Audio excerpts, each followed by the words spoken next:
ملګرو تاسو دغه دوه ویډیوګانې سره وګورئ چې څنګه ما د لو کوالټۍ څخه های کوالټۍ ته اړولې دي، یعنې د ایچ ډي بڼې ته مې اړولې دي.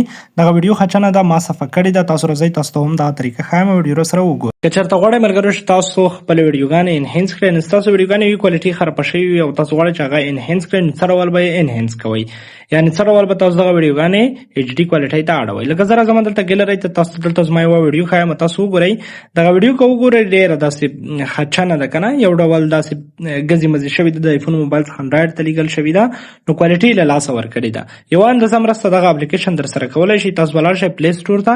هر کله چې پلی سټور ته راغلی، زه دلته راځم، تاسو دلته هم ښایم، دلته به سرچ باکس ته راشئ، دلته به راشئ، دلته به تاسو ورته ولیکئ چې وینګ. وینګ چې کله ولیکه، دلته تاسو ته یو اپلیکیشن راځي، همدغه اپلیکیشن دی، نو دا به تاسو در سره راډاونلوډ کړئ. دلته ما دا ډاونلوډ کړی، که دلته نه ډاونلوډ د ګوګل کروم کې هم موجود دی.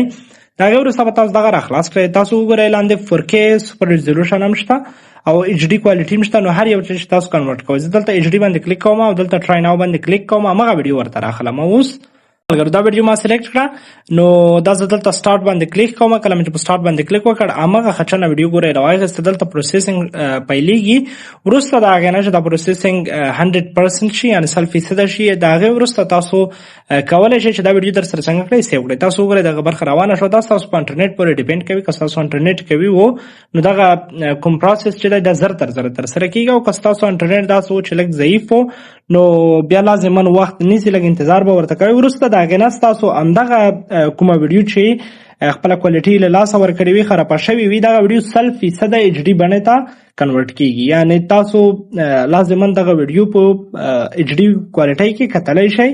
همداشان ورسره زه به تاسو ته همدغه ویډیو اوس دلته پلی م کړم. تاسو وګورئ مخکې څومره خرابه وه، دې خوا چې راوړوم وګورئ څومره صفا شوه. که دې خوا یې راوړوم، تاسو وګورئ دا څومره خرابه شوه. پاسې لیکلي افټر بیفور، نو تاسو به دلته راشئ، په سیو باندې به کلیک وکړئ. دا ویډیو به ستاسو په ګیلرۍ کې څنګه شي سیو به شي. کله چې دلته سیو شو، زه اوس دلته بېرته تاسو ته بیا خپله ګیلرۍ ته راځم، دلته تاسو ته ښایم.